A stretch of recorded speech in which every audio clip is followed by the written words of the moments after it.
I wouldn't wish this on my worst enemy. Addiction is a fucking beast. Okay. It is something that destroys the person, the addict. It ruins relationships. It breaks up families. And it never stops. Never goes away. There's no cure. The only way out is to get into recovery, abstain from drugs, sobriety. What that looks like to people is all different. Some people cut cold turkey, go to meetings, and do it that way. There are other types of sobriety and recovery as well, which people might agree with or not agree with. There's medicated assisted recovery when people go on things like Suboxone or methadone, or there's like certain shots. Like, I won't get into all the details, but recovery is recovery. What that looks like to you and what works for you, that's it. Now, when I say relapse is a part of recovery. It is a part of a lot of people's story. Does it have to be? No. It is for me. It is for the majority of the people that I know. When I tell you, you pick up when you relapse, whether you've had 30 days clean, 3 months, 3 years, 13 years, and you relapse, it's not like you just pick up like for the first time. You pick up where you left off. Let me say that again for the people in the back. When you relapse, you pick up where you left off. That is what leads to a lot of deaths. I know that topic a little too closely because, again, 98% of my exes, my friends, my acquaintances, my circle are gone.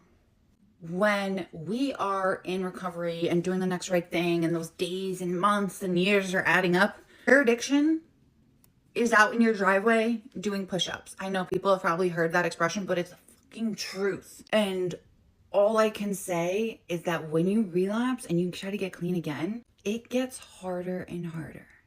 I know from experience.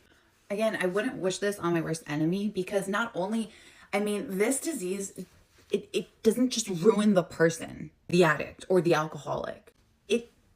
It's slowly killing everyone around them, anyone that cares for them or loves them, their family, their spouses, their boyfriends, girlfriends. It's killing them. This is the most heartless disease out there. And I'll have people that, argue it's a disease. It's a fucking disease. And the disease doesn't discriminate. But I was in rehabs with some, world-class doctors, lawyers, moms. The drug takes over our world. We feel like we need it. Long story short, my best day in active addiction versus my worst day in recovery. Which one would I rather go with? There's no doubt about it. I would pick a day in recovery over any of it. And like I was saying, when people overdose, I've overdosed. It's not fair to the people around you. Like I said, addiction is not just about the addict. It destroys people around you. Imagine your mom or your dad or your sister, brother, your significant other finding you lifeless in the bathroom. Guess what?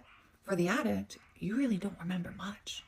You remember doing your thing, kind of falling asleep, I guess, and waking up to all the commotion, whether the ambulances or the EMTs and your family in the corner, or your loved one in the corner, scared as hell. Guess what? You were out for that, but your family was living it. Your significant other was living it. They were giving you CPR. They were not knowing if you were going to live. They saw you almost dead. So yes, it is super important for the addict to work on themselves and get better and continuously every day do the next right thing and focus on their recovery. But I think it needs to be talked about, your family and your loved ones getting the help they need, because it has affected them the same or if not more.